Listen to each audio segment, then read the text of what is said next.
Oh, hey, good morning, everybody. How's it going? I was just, had a crazy dream. My baby ball pythons were growing up.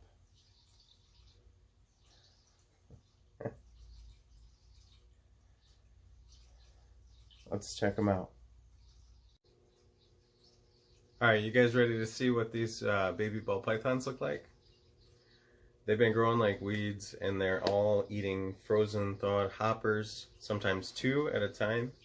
So I'm really excited to show you guys. Originally in the video, I thought that I might have a normal in here, but you're gonna see in a minute, I got 0 normal ball pythons. It's pretty cool. I got really good odds. And I got a dead split, 3 and 3. So I got 3 boys and 3 girls to show you. And it's pretty ridiculous. I was pretty excited. So let me show you.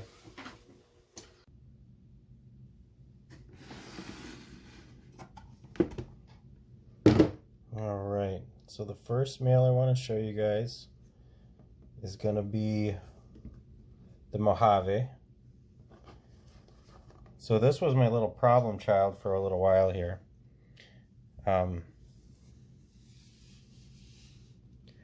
But as you can see, he's gorgeous. And yeah, he didn't want to eat for a while. He was my most problematic, finicky one.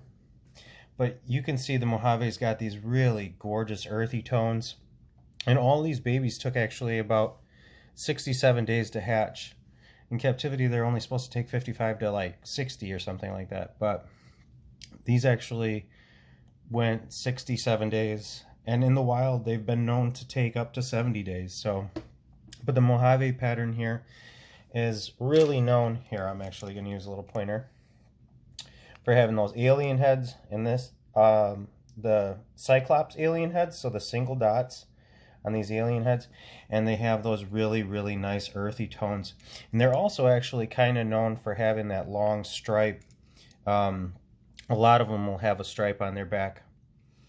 He's being scared because I keep moving my hand towards their head. That's kind of how you can keep them. I'm just trying to keep them in the frame of the shot so you guys can see them really good. But this is one of my males, and again, because the mom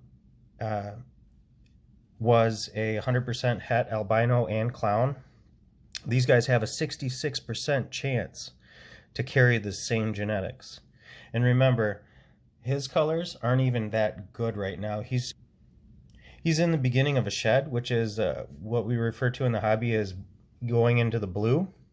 And when he's deep in shed, when snakes are deep in shed, their eyes will actually cloud over and become a gray-blue color. They're really kind of gorgeous eyes, which is why I think a lot of people actually like the blue-eyed leucistics. But they don't cloud over like that.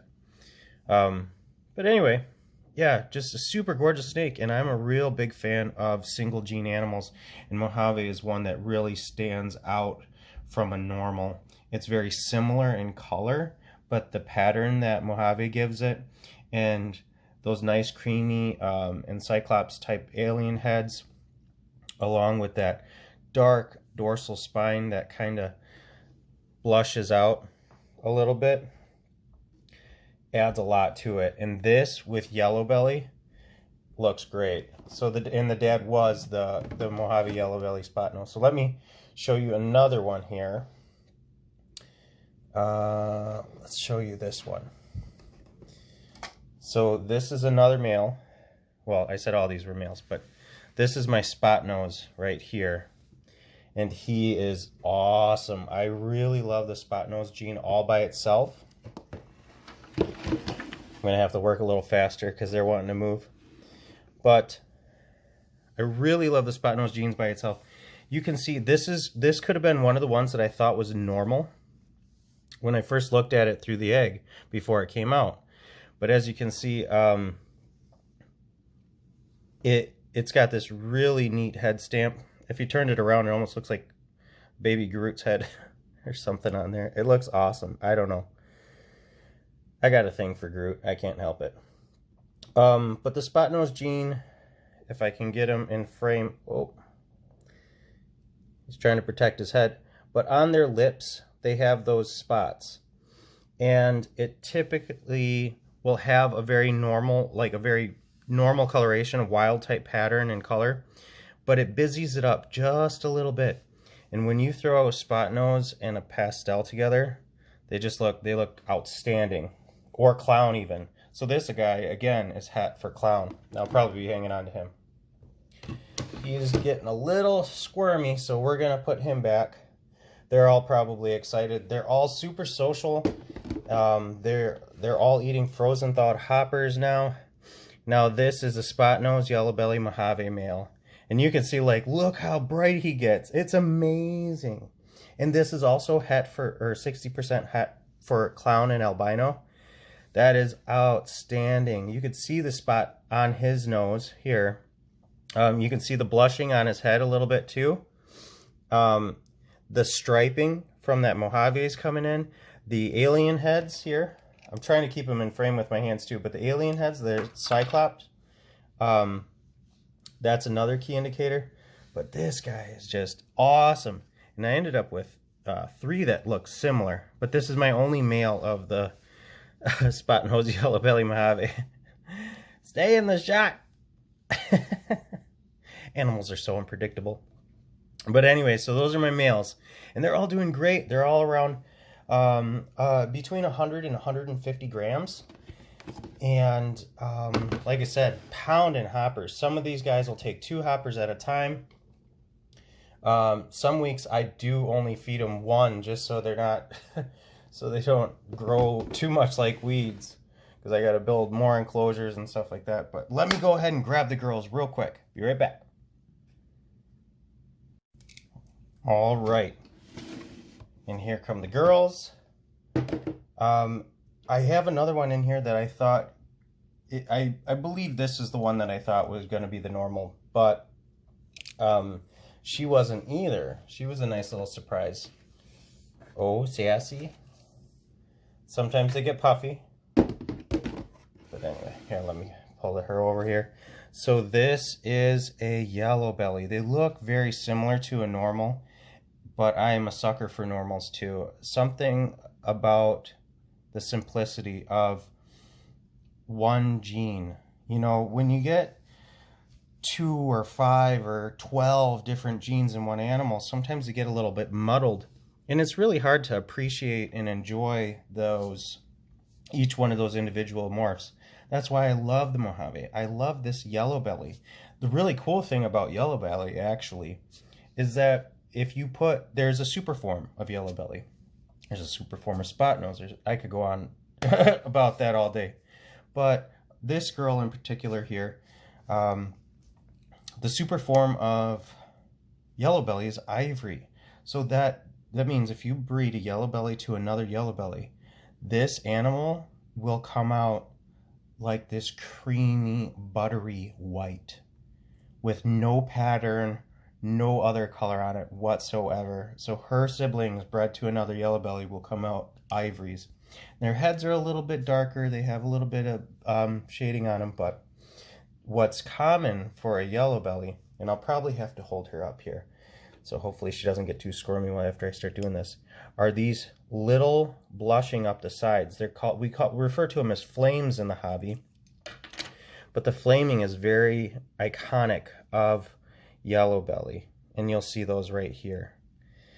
And that's just basically this yellow pattern coming up from the belly into the patterning. And that really does some amazing things when you add this simple one gene to any combo you could possibly have. And I get it. I see why.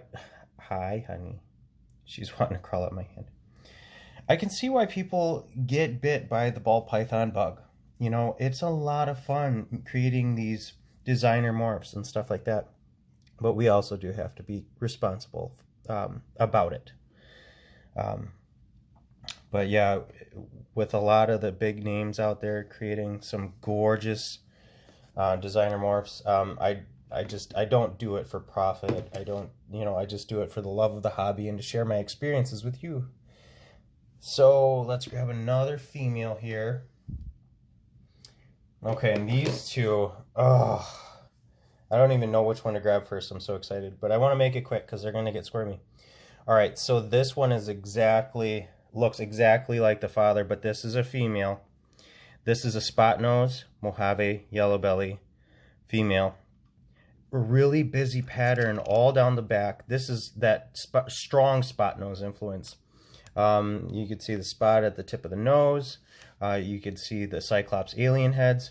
And you can see the yellow belly influence down the sides.